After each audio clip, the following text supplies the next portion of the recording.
Welcome back to FBC1 with your host, Jeremy Carroll. We have some breaking news. The one, the only Landon Tucker is coming out of retirement to once again join the CentriKid staff.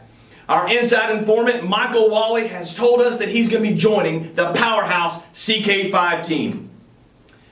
Our FBC1 on the field news team has caught up with Landon for this exclusive interview about his journey of what brought him to this place.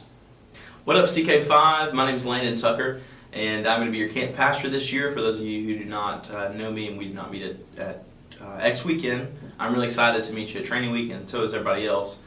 Listen, man, we're going to have a great time this summer. We are going to, when I am with you, at least, I'll be with you guys in Maryland, and man, we're going to have a great time. Never been to Maryland, never actually been close to Maryland, so pretty pumped about that. So we're going to have a great time, man. God's going to do some great things this summer.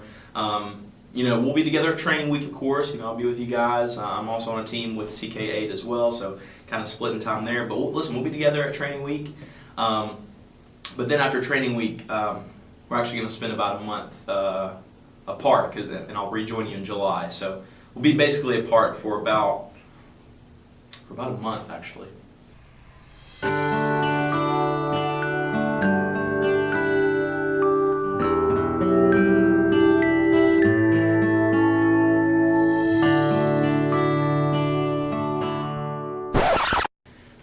So I grew up in Starkville, Mississippi. Moved around a few different times. My family now lives in Birmingham, and I live here in Tuscaloosa, Alabama. I've been a part of First Baptist Tuscaloosa staff for the past, it'll be 2 years in August. And so I'm the Children's Ministry Associate here, so I work with elementary schoolers in particular. I still do some stuff with preschoolers, although I'm not very good with it. But it has been a real blessing on my life, and it certainly, I think, has helped even further my understanding of kids for the summertime too. And so I guess we're going to pick up when I moved to Alabama. Before then, probably the most important part. My parents really raised me in church. All my little brother, my older sister, we were all raised in church.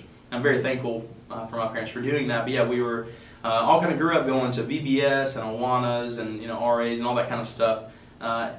And so I was saved when I was 7 years old. I can't exactly tell you, where it was. I remember being with my mom, and I remember it being on a sidewalk. Those are about the only two things I can tell you. And I have some friends who can tell you the exact moment, minute, day, second, hour, and that's really awesome. I can't do that. So, but you guys are awesome who can.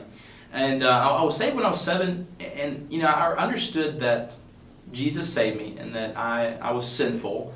I think that's something I understood, and unfortunately over the next few years the thing I kind of lacked of understanding is what that meant exactly for me. And as far as what a purpose was. I think it's really anything that young preteen and teenage age starts to think is, what am I actually here for? And so really wrestling with that thought over the next few years. We moved to Alabama, and I was a shy mess. Unfortunately, kind of spiraled into a few years of being very insecure and being very depressed, even though my parents had me in church every week. I think sometimes we can flip a smile on whenever we have to. But I remember being in a youth group, and I was very, unfortunately, they were very cliquish. And I don't know, I think that really hurt my self-esteem even more, so I became to even get more quiet. And so, and that is really troubling, because whenever all right, I'm a Christian, I got it, but then you also have this other part in your heart that's saying, like, man, what are you here for? Do you even really have a meaning, a purpose? And so over that time, God sent me someone I didn't really see coming. My best friend Salvador, his brother Cesar. I'll mention his story this year on stage probably. Basically, God took a person who was very sinful, like we all are, who was completely against God, and through an incredible journey, Cesar, my best friend's brother, got saved. And so Cesar, I remember going and doing something I never did at that age, and that was investing in younger people like his brother and myself. And so through listening to him talk about his journey to become a Christian, he really started to inspire me to pick up my Bible more. God should be enough inspiration in general, but sometimes I think God sends those kind of people to do that. And so, really wonderful being able to listen to him and to his words, and that made me want to get into my Bible even more and read his truths. And so I moved again to Birmingham, Alabama, and started going to a high school up there. And I just remember over that summer, God really changing my heart and putting a purpose in there to reach out to people who were shy and who were quiet. And God really helped basically put a joy in my heart through everything I did. And I think it's very, very clear to see that that was him. I think that's also the reason that I probably felt so small and alone, is so that God could be glorified later on.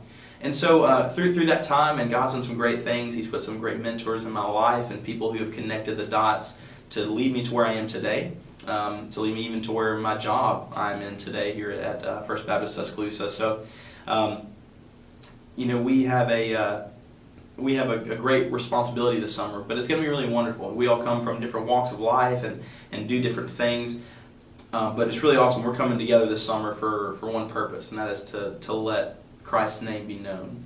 And this summer, listen, this is my first time being a camp pastor, and so I really, really would appreciate your insight and your criticism. I want you to tell me, hey, Landon, you could have done this better, and this is how I would word this. And listen, man, we're here. Iron sharpens iron. I want you guys to be able to be there for me, and I'll be there for you. I've been praying for you guys for a while now.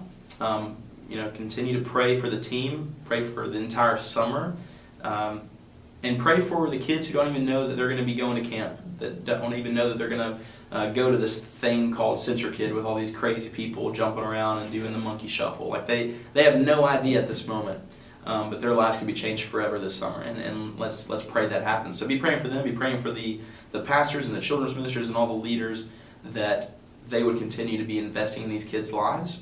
All right? And listen, guys, I'll catch you this summer. It's going to be really wonderful.